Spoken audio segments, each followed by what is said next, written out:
On a de la nouveauté concernant l'affaire Brigitte. Ça y est, ça fait longtemps que je n'avais pas parlé de l'affaire Brigitte. Pourquoi?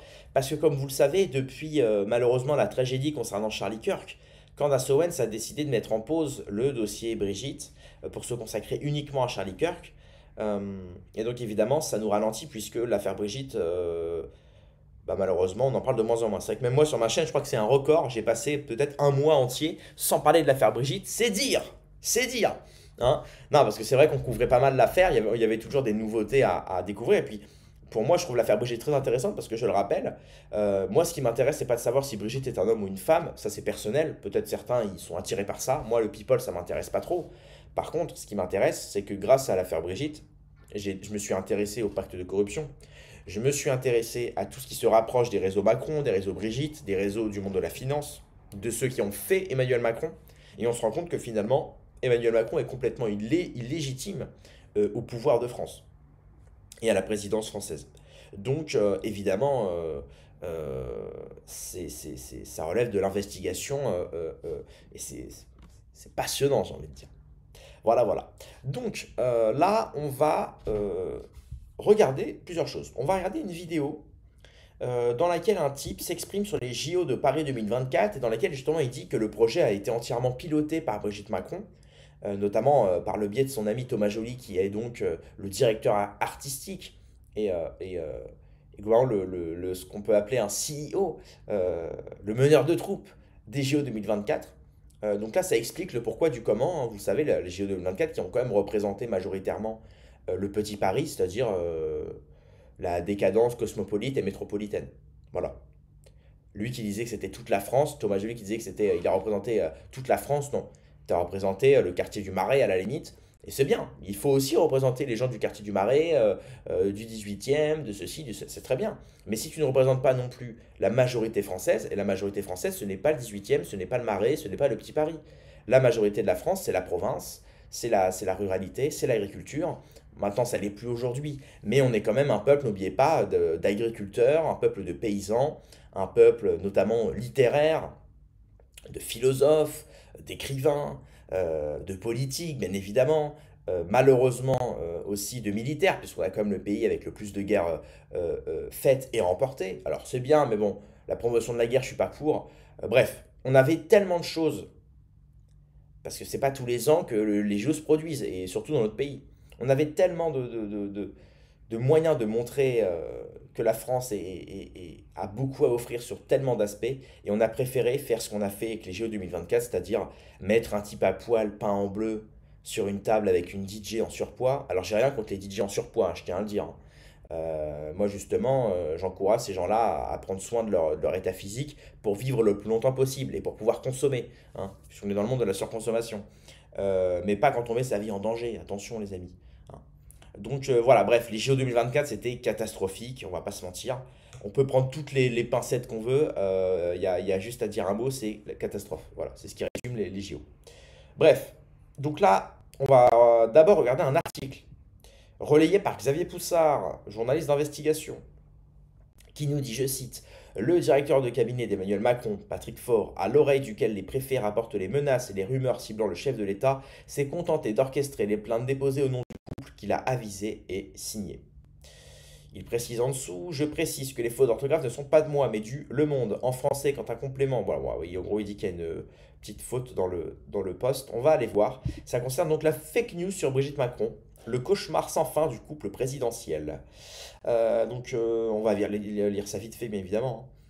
Donc en 4 ans, l'absurde rumeur selon laquelle l'épouse du chef de l'État serait un homme n'a cessé d'enfler. Relayée en France par des complotistes proches des réseaux d'extrême droite à la traversée de l'Atlantique, reprise par l'influenceuse trumpiste, Candace Owens, Emmanuel et Brigitte se sont résolus à riposter juridiquement. En France, où un procès pour cyberharcèlement débutera fin octobre, et aux États-Unis, où ils ont porté plainte. Donc là, il faut déjà prendre la dimension financière. Quand tu portes plainte, ça coûte de l'argent. Je le sais bien, je suis en procès avec Cro-Blanc. C'est pas moi qui porte plainte, c'est lui. Mais bon, je suis en procès. Il y a des frais d'avocat. Tu peux pas venir au tribunal sans avocat. Donc tu es obligé d'avoir un avocat. Tu as les avocats gratuits, mais quand tu es les Macron, tu n'as pas d'avocat gratuit. Donc déjà, il y a des avocats en France. Ils ont aussi embauché un enquêteur pour enquêter sur Candace Owens. Ils ont besoin aussi d'un avocat aux États-Unis. À savoir que les États-Unis, la majeure partie, ou 20%, on va dire, j'ai pas les chiffres officiels, mais à peu près 20% du PIB euh, aux États-Unis, ça concerne les frais d'avocat. Donc c'est pas rien, c'est pas rien. Voilà, il faut juste préciser ça. Donc on se demande comment ils vont payer ça. Parce que Emmanuel Macron ne gagne pas non plus des milliers des cents. Président, ça rapporte, mais ça rapporte pas assez pour payer un avocat aux États-Unis. Et en France en plus. Donc là, on se pose des questions. On se pose des questions. Voilà, voilà. Donc après, bon, l'article, il est payant. Donc malheureusement, pour 7 euros en plus. Le monde, vous faites plaisir. Donc, on va regarder l'extrait, désormais. Justement sur... on découvre qu'Emmanuel Macron n'a en réalité pas créé du tout la cérémonie des JO, qui n'est pas du tout chef de cette démesure, mais qu'en fait c'est bel et bien Brigitte. C'est bel et bien Brigitte. Donc vous allez vous rendre compte effectivement que maintenant on comprend pourquoi finalement cette cérémonie était limite, j'ai envie de dire même aux abords un peu satanique. Ah bah c'est parce que c'est Brigitte derrière, et là on peut découler sur toute la sociologie, la pathologie de la famille Trogneux, notamment de Brigitte. Ça en dit long, écoutez bien. Mais vous parlez d'Emmanuel Macron là de manière bien, comment dire, bien clémente, parce qu'en fait il s'agit de Brigitte. Emmanuel Macron n'a pas créé tout ce décorum, c'est Brigitte, uniquement elle. Et vous en avez la preuve dans le mémoire qu'elle a adressé à Candace Owens, ou plutôt aux avocats de Candace Owens. La plainte, enfin plus exactement le plaidoyer qu'elle a envoyé sur une centaine de pages comportait un énorme chapitre sur la cérémonie des Jeux et le fait que Brigitte, le couple présidentiel, mais spécialement Brigitte, car c'était son style, se plaignait des commentaires qu'avait suscité cette cérémonie. Mais elle se En plaignait gros, auprès de en Candace gros, Owens. auprès de Candace Owens, c'était pour tous les gens qui ont lu un peu le dossier, on voit que la place accordée à cette cérémonie des Jeux dans une plainte relative au sexe de Madame, ce thème de la cérémonie des Jeux est intervenu de manière spontanée euh, dans le débat. Et ça a fait l'objet de 20 pages enfin pas 20 pages, disons 4 ou 5, dans le mémoire qui a été renvoyé en défense du couple aux avocats américains. Donc, en quoi cette cérémonie Oui. est-elle aussi importante? Ben, vous vous apprêtiez à le dire, cette cérémonie des Jeux est très importante parce elle est une sorte de carte de visite. C'est l'envers qui essaie de se montrer à la face du monde. Il y a un côté terrible, c'est que l'envers, enfin le diable, donc, on a besoin de se faire passer pour l'endroit, et quel meilleur endroit, si j'ose dire, que de passer pour normal, pour passer pour normal, que une mondiovision. Une mondiovision, c'est le lieu où vous pouvez convaincre tout le monde de la normalité de vos anomalies. Voilà, donc là il envoie du lourd, hein, le PP. Hein. Je connaissais pas ce type-là, Christian Combat, je l'appelle PP, je suis méchant, mais c'est vrai il a un look un peu à l'ancienne, avec le petit bar derrière, le petit bistrot derrière, vraiment typique du Sud, bref. Donc Christian Combaz, voilà, de TV Compagnol, auteur de À l'endroit, qui revient donc sur les critiques visant à la cérémonie d'ouverture des Jeux Olympiques.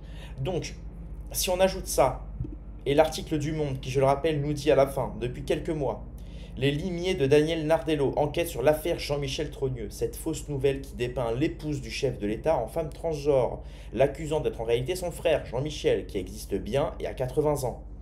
4 ans que l'Élysée échoue à se dépêtrer de cette rumeur popularisée dans une vidéo en décembre 2021 par une autoproclamée journaliste amateur et une médium. 4 ans de démentis, de déclarations outrées et de silence qui n'ont pas réussi à calmer la fureur des réseaux sociaux.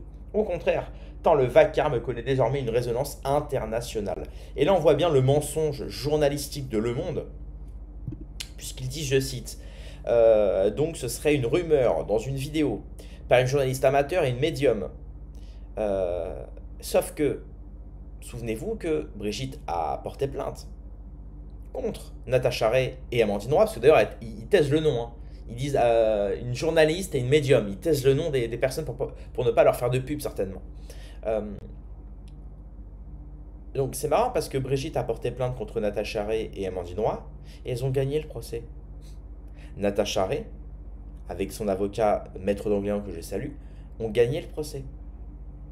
Puisque dans l'affaire Trogneux, Osière Trogneux Macron,